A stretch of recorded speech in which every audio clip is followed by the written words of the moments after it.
I want to speak first directly to the American people. We don't want this. We want to work with you as a friend and ally.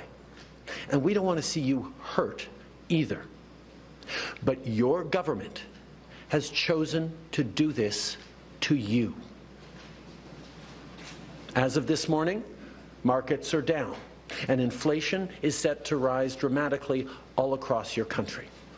Your government has chosen to put American jobs at risk, at the thousands of workplaces that succeed because of materials from Canada or because of consumers in Canada, or both.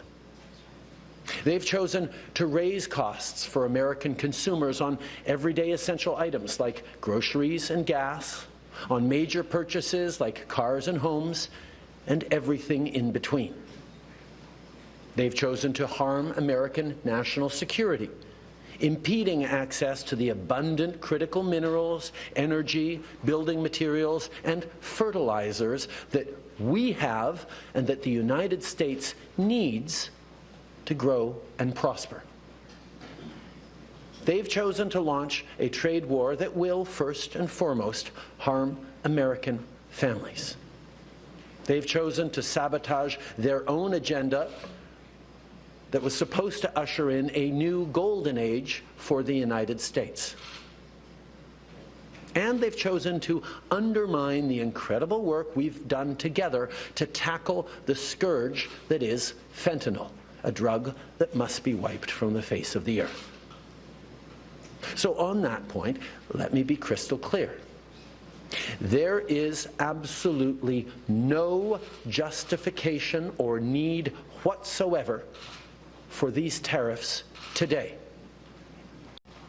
I think in what President Trump said yesterday, that there is nothing Canada or Mexico can do to avoid these tariffs, underlines very clearly what I think a lot of us have suspected for a long time, that these tariffs are not specifically about fentanyl, even though that is the legal justification he must use to actually move forward with these tariffs. I think in terms of what he wants, I heard he talked about banking again this morning in a tweet, which doesn't make any sense because American banks, there's about 16 American banks currently active in Canada holding about $113 billion worth of assets in this country. So the American banks are alive and well and prospering in Canada. It's an example of not really being able to see what it is that he wants, because even the excuse that he's giving for these tariffs today of fentanyl is completely bogus, completely unjustified, completely false. So we actually have to fold back on the one thing he has said repeatedly, that what he wants is to see a total collapse of the Canadian economy, because that'll make it easier to annex us, is the second half of his thought. Now, first of all, that's never going to happen. We will never be the 51st state. But yeah, he can do damage to the Canadian economy, and he's started this morning. But he is rapidly going to find out, as American families are going to find out, that that's going to hurt people on both sides of the border. Americans will lose jobs. Americans will be paying more for groceries, for gas, for cars, for homes, because we have always done best when we work together. Now I want to speak directly to one specific American, Donald. In the over 8 years you and I have worked together, we've done big things.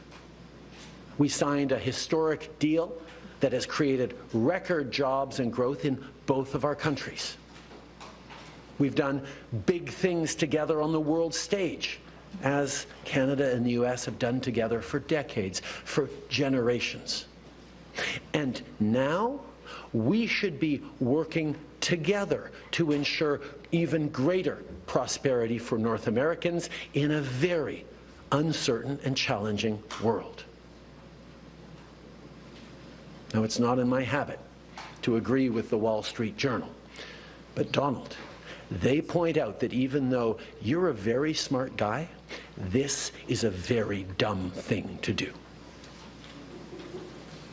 We two friends fighting is exactly what our opponents around the world want to see.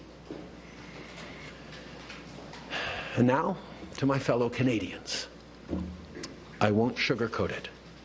This is going to be tough, even though we're all going to pull together, because that's what we do.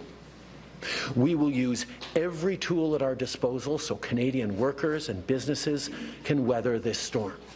Does the Canadian government believe these tariffs from Donald Trump is an act of war from the U.S.?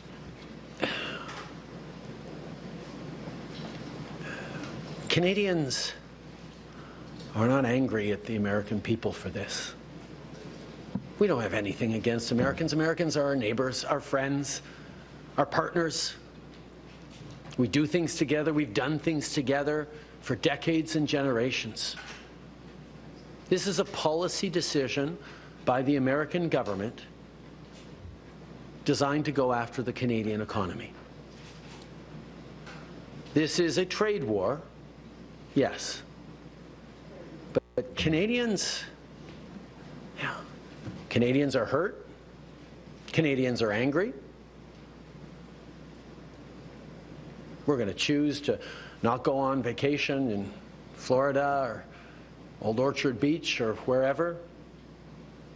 We're going to choose to try to buy Canadian products and forego bourbon and other classic American products. And yeah, we're probably going to keep booing the American anthem.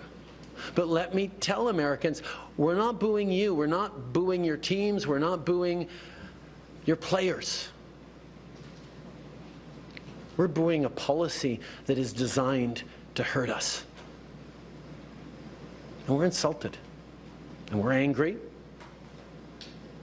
But we're Canadian, which means we're going to stand up for each other. We're going to fight. And we're going to win. And I can tell you that every country is very, very aware that if the American government is willing to do this to their own closest ally, neighbor, and friend, everyone is vulnerable to a trade war. And our ability to work together thoughtfully and strategically to make sure we're supporting our citizens, we're doing things together in a more diversified way is something that is on the mind of all of our allies.